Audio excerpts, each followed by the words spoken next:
Vote গণনার পর আসছে রাজশাহী বিশ্ববিদ্যালয় কেন্দ্রীয় ছাত্র সংসদ রাকসুর ফলাফল। এ বিষয়ে বিস্তারিত জানাতে সহকর্মী তারেক মাহমুদ রয়েছেন, সেখানে যুক্ত হব তার সাথে। তারেক, জানাবেন যে কয়টি হলের ফলাফল পাওয়া গেল এখনো পর্যন্ত, পূর্ণাঙ্গ ফল পেতে আর কতক্ষণ অপেক্ষা?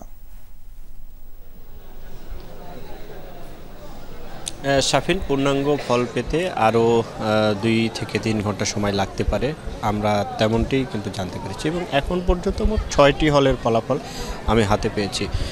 নির্বাচনের কমিশনের যারা দায়িত্বরত রয়েছে, রাকসু নির্বাচনের যারা দায়িত্বরত, সকলেই কিন্তু OMR যে এই মেশিনটি রয়েছে, সেই মেশিনটি দিয়ে কিন্তু তাদের যে এই ফলাফল গোনার যে কার্যক্রম, সেটি কিন্তু এখন পর্যন্ত করছেন OMR মেশিনে। এবং এখন পর্যন্ত আমি রাজশাহী বিশ্ববিদ্যালয়ের রাকসুর যে 6টি হলের মধ্যে একটু আগেই রহমতুন্নিসা কেন্দ্রীয় ছাত্র সংসদে ভিপি পদে শিবির মনোনীত প্রার্থী যিনি রয়েছেন জাহিদ, মুস্তাফিজুর রহমান জাহিদ, তিনি 630 ভোট পেয়েছেন। এবং ছাত্রদল মনোনীত প্রার্থী আবির, তিনি পেয়েছেন 178টি ভোট। এবং জিএস পদপ্রার্থী সাবেক সমন্বয়ক আধিপত্য বিরোধী ঐক্য যে প্যানেলটি রয়েছে, সালাউদ্দিন আম্মার, তিনি পেয়েছেন 589 ভোট। এবং ফাহিম রেজা, শিবির মনোনীত প্রার্থী যিনি রয়েছেন, তিনি পেয়েছেন 320 ভোট। এজিএস প্রার্থী শিবির মনোনীত প্রার্থী সালমান সাব্বির, তিনি পেয়েছেন 359 ভোট। এবং ছাত্রদল মনোনীত যিনি প্রার্থী রয়েছেন জাহিন বিশ্বাস এশা, তিনি পেয়েছেন 289 ভোট। এবং আমি এর আগেও এই হলে যেমনটি দেখেছি যে এই সিনেটে যেমন সালাউদ্দিন আম্মার, তিনি 670 ভোট পেয়েছেন।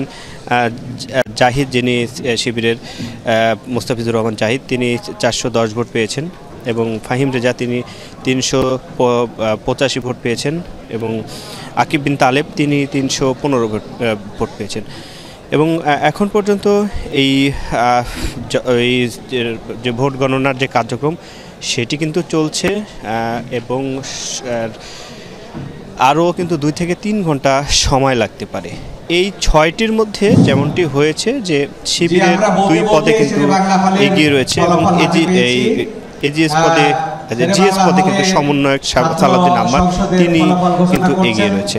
এবং এর আগে আমি যেমন তাপসী রাবিয়া হলের সেখানে ফলাফল পেয়েছি, মনমুজান হলের এবং খালেদা জিয়া হলের যে ফলাফল সেটি পেয়েছি। সেখানে জাহিদ, যিনি শিবিরের মনোনীত প্রার্থী, 485 ভোট পেয়েছেন। তার নিকটতম প্রতিদ্বন্দ্বী শেখ নুরুদ্দিন আবির, ছাত্রদল মনোনীত, তিনি পেয়েছেন 137 ভোট। এবং সালাউদ্দিন আম্মার, জিএস পদপ্রার্থী সাবেক সমন্বয়ক, তিনি পেয়েছেন 352 ভোট। এবং তার নিকটতম প্রতিদ্বন্দ্বী ফাহিম রেজা শিবিরের, তিনি পেয়েছেন 295 ভোট। এবং এজিএস পদে সালমান সাব্বির, তিনি পেয়েছেন শিবিরের মনোনীত প্রার্থী 278 ভোট। এবং তার নিকটতম প্রতিদ্বন্দ্বী জাহিন বিশ্বাস এশা, ছাত্রদল মনোনীত প্রার্থী, তিনি পেয়েছেন 171 ভোট। এখন পর্যন্ত যতটুকু দেখতে পাচ্ছি যে ফলাফল কিন্তু 6 নম্বর ফলাফল শেষ করে, 6টি হলের ফলাফল শেষ করে 7টি হলের কিন্তু ফলাফল চলছে।